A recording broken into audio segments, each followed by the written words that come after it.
آپ علیہ الصلاۃ والسلام نے اپنی زندگی میں صرف ایک حج فرمایا ہے، وہی آپ صلی اللہ علیہ وسلم کی زندگی کا پہلا اور آخری حج تھا، اور 4 عمرے فرمائے۔ 9 ہجری میں حج فرض ہوا ہے، تو پہلے سال تو آپ صلی اللہ علیہ وسلم کو اللہ تعالیٰ کی طرف سے اجازت نہیں ملی، تو آپ صلی اللہ علیہ وسلم نے حضرت ابوبکر صدیق رضی اللہ تعالیٰ عنہ کو حاجیوں کا امیر بنا کر بھیجا، اور پھر حضرت علی رضی اللہ تعالیٰ عنہ کو بھیجا کہ آپ جا کر اعلان فرما دیں، سورہ برات کی آیات پڑھ کر ان لوگوں کو سنا دیں کہ یا ایھا الذین آمنوا انما المشرکون نجس، کہ بے شک مشرک ناپاک ہیں، فلا یقربوا المسجد الحرام بعد عامہم ھذا،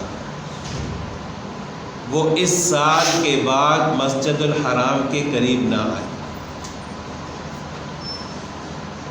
یعنی آج تک ابھی تک جو مشرکین مسجد الحرام میں آتے تھے وہ اپنے جاہلانہ طریقے کے مطابق حج بھی کرتے تھے، اور ان کی جاہلانہ رسموں میں سے ایک رسم یہ بھی تھی کہ نعوذ باللہ وہ ننگے ہو کر خانہ کعبہ کا طواف کرتے تھے۔ تو آپ صلی اللہ علیہ وسلم نے ان کو سختی سے منع فرما دیا کہ اس سال کے بعد کوئی مشرک مسجد الحرام کے قریب بھی نہیں آ سکتا۔ تو یہ پہلا سال تھا جب حج فرض ہوا۔ اس کے بعد 10 ہجری میں جو حج کی فرضیت کا دوسرا سال تھا، اس میں آپ صلی اللہ علیہ وسلم خود بنفس نفیس حج میں شریک ہوئے۔ تو جب رسول اللہ صلی اللہ علیہ وسلم نے اعلان فرمایا حج کے لیے جانے کا، تو 1.25 لاکھ صحابہ کرام رسول اللہ صلی اللہ علیہ وسلم کے ساتھ، آپ صلی اللہ علیہ وسلم کی 9 ازواج مطہرات اس حج میں آپ صلی اللہ علیہ وسلم کے ساتھ شریک تھے۔ تو 25 ذوالقعدہ کو آپ صلی اللہ علیہ وسلم مدینہ سے روانہ ہوئے، ذوالحلیفہ کے مقام پر پہنچے۔ ذوالحلیفہ وہ جگہ ہے جہاں پر مدینہ والوں کی میقات ہے، جس جگہ پر مدینہ والے احرام باندھتے ہیں۔ یہاں سے بھی ابھی کوئی عمرے کے لیے جاتا ہے، مدینہ جاتا ہے، مدینہ سے جب واپس مکہ جاتے ہیں تو اسی جگہ پر احرام باندھتے ہیں۔ اس جگہ کو بیر علی بھی کہا جاتا ہے۔ ابھی تو وہاں پر ایک خوبصورت عالی شان مسجد بنی ہوئی ہے۔ تو آپ صلی اللہ علیہ وسلم جب صحابہ کے ساتھ وہاں پر پہنچے تو وہاں پر ٹھہرے، ایک رات گزاری، پھر وہاں سے احرام باندھا، اور یہ احرام جو تھا حج کے لیے بھی تھا اور عمرے کے لیے بھی تھا۔ یہاں پر یہ بات میں عرض کر دوں کہ حج کی احرام کے اعتبار سے 3 قسمیں، ایک ہے حج افراد، یہ مکہ والوں کے لیے، وہ صرف حج کرتے ہیں، یعنی حج کے دنوں میں احرام باندھ کے وہ حج میں شریک ہو جاتے ہیں۔ ایک ہے حج تمتع اور ایک ہے حج قران، یہ جو 2 حج ہیں یہ باہر سے آنے والوں کے لیے۔ اب دونوں میں فرق کیا ہے؟ حج تمتع یہ ہے کہ حج کے لیے جانے والے پہلے عمرہ کا احرام باندھیں، وہ وہاں جا کر عمرہ کریں، عمرہ کرنے کے بعد احرام کھولیں، پھر جتنے دن بھی وہاں حج تک ہیں وہاں ٹھہرے رہیں، پھر حج کے دنوں میں حج کا احرام باندھیں۔ اس کو کہتے ہیں حج تمتع۔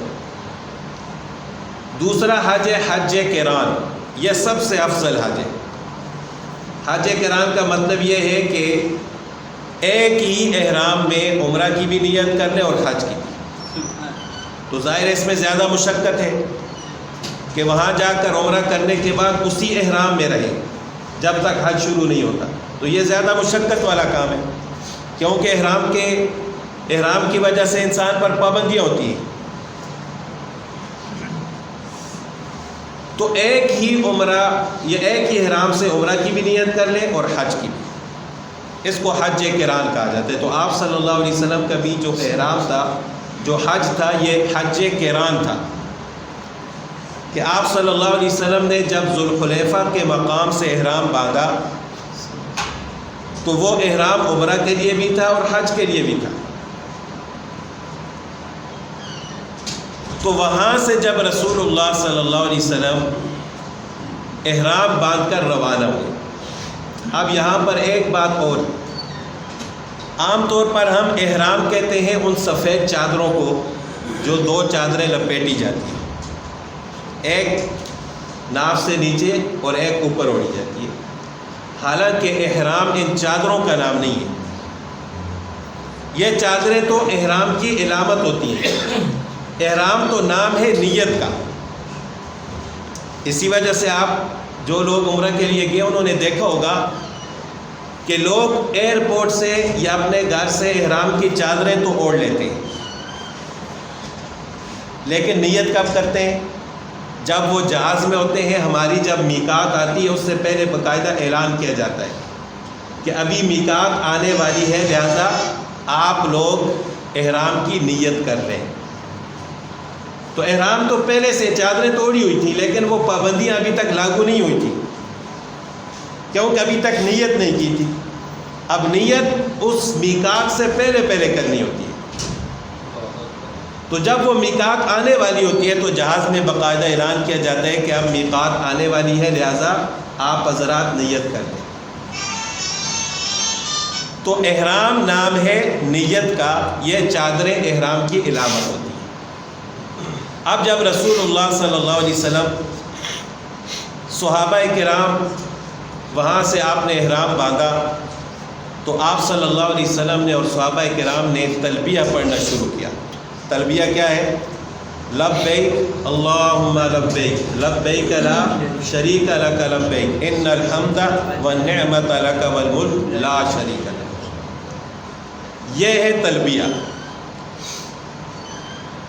اور ایک صحابی فرماتے ہیں کہ جب ہم تلبیہ پڑھ رہے تھے تو جبرائیل علیہ السلام رسول اللہ صلی اللہ علیہ وسلم کی خدمت پہ حاضر ہوئے.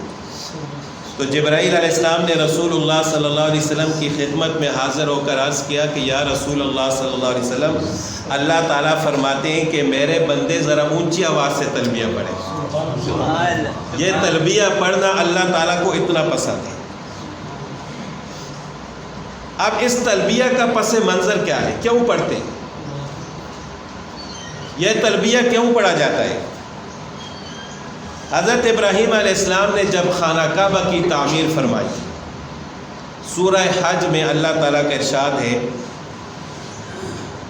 کہ وَإِذْ بَوَّأْنَا لِإِبْرَاهِيمَ مَكَانَ الْبَيْتِ أَلَّا تُشْرِكْ بِي شَيْئًا وَطَهِّرْ بَيْتِيَ لِلْقَائِمِينَ وَالرُّكَّعِ السُّجُودِ.